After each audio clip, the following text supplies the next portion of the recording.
Welcome to the debate. In a single day in November 2024, Target lost a staggering $16 billion in market value. The question isn't just how they lost it, but, well, why? Was it the fatal result of wading into a culture war, or simply because the middle-class consumer is just flat broke? Right, that is the big question. Exactly.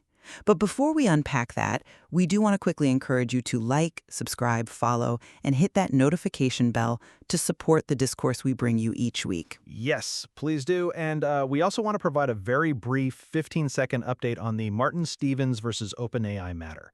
To be clear, this is not a lawsuit yet, and we are currently observing a voluntary quiet period at Martin's request to pause the release of public info.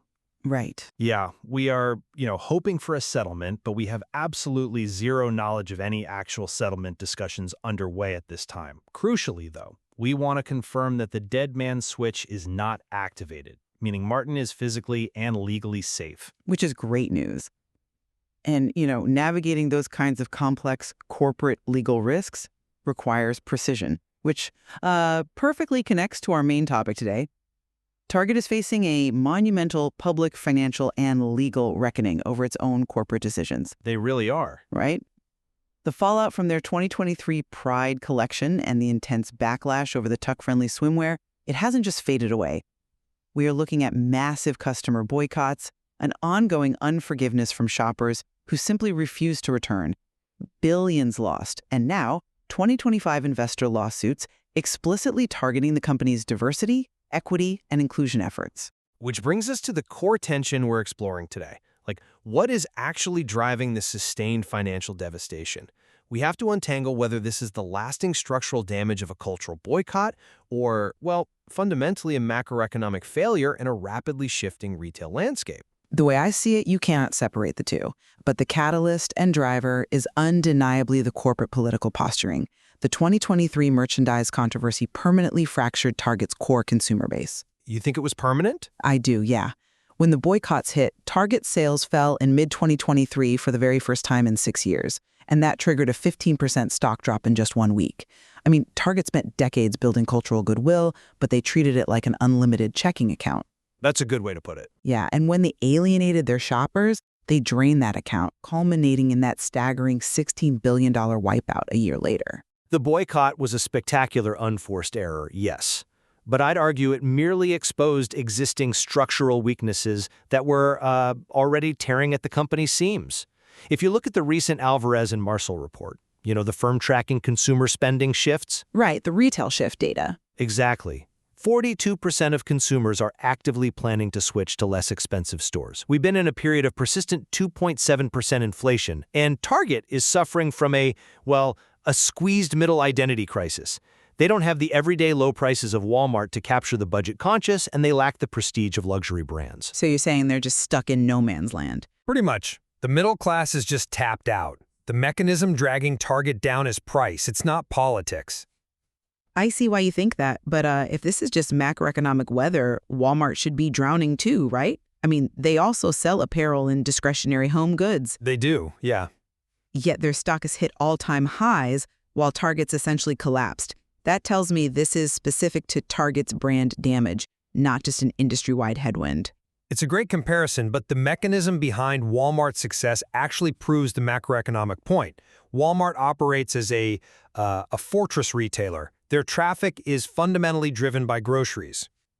Right, people always have to eat. Exactly.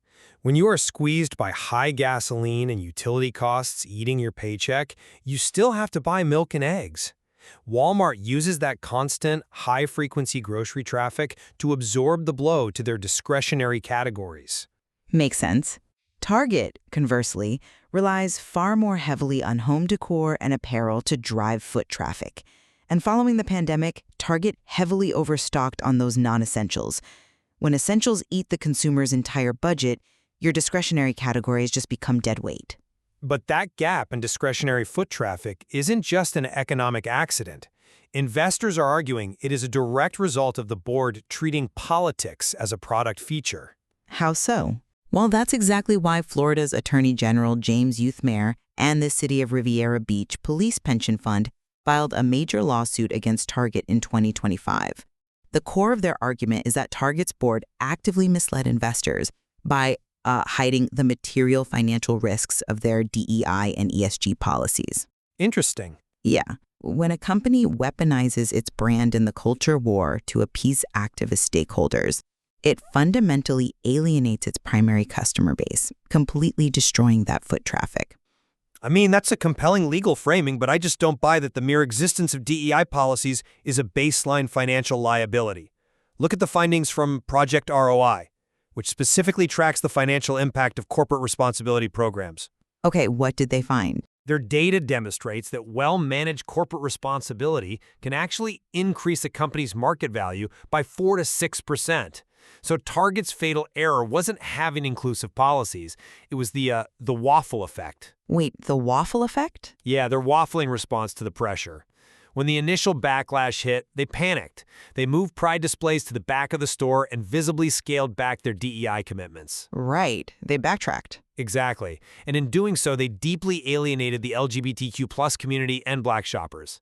By trying to triangulate a political crisis, they effectively angered everyone and pleased no one. It's that waffling that kills brand loyalty across the board, which just compounds the economic squeeze. I'm not convinced by that line of reasoning, honestly, because it underestimates the permanent nature of modern boycott culture.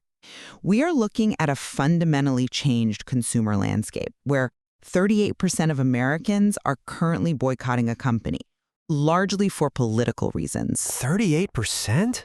Wow. Yeah, it's massive. Once a brand becomes a negative political symbol, once consumers fundamentally associate your logo with a betrayal of their values, recovery becomes nearly impossible. It doesn't matter how well you reorganize your aisles or if you try to appease both sides afterward. But is that the whole story? I think it's a huge part of it.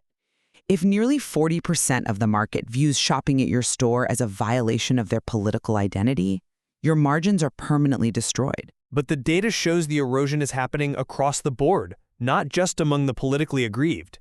We are experiencing what analysts call the Great Retail Rift. Even higher-income households, families making over $100,000 a year, they are actively trading down. To Walmart? To Walmart. And they are flocking to Costco, which, by the way, just hit a record 92.2% membership renewal rate. The consumer psychology has been permanently altered by the last mile of stubborn inflation. That's a strong point. Right? So until Target solves its pricing power paradox and figures out how to deliver absolute value in a bifurcated economy, no amount of cultural neutrality is going to save their bottom line. Well, it seems we're looking at a perfect storm, where an unforced cultural error collided fatally with a macroeconomic crisis. From my perspective, a corporation simply cannot survive when it actively burns its cultural capital in the culture war, leading to historic boycotts, lasting consumer unforgiveness, and, billions in lost value that ultimately trigger investor lawsuits. And I would argue that while the cultural backlash was undeniably a PR disaster, the true anchor dragging Target down is an unforgiving macroeconomic environment. The middle-class consumer is tapped out, and Target's lack of everyday low pricing has left them completely exposed in a retail landscape where price is really the only thing that matters right now. It is a deeply complex reality for modern retail. Companies are being forced to simultaneously navigate highly polarized political minefields while dealing with brutal, undeniable economic constraints. Absolutely. The source material we've drawn from today offers even deeper insights into this great retail rift, highlighting the stark limits of corporate strategy when consumers are watching every single dime. As always, we appreciate you joining us for this rigorous exchange of ideas. Please remember to like, subscribe, follow, and turn on notifications so you never miss a discussion. We'll leave you with this to consider. If a brand actively burns its cultural goodwill just as an economic winter sets in, can it ever convince consumers to come back?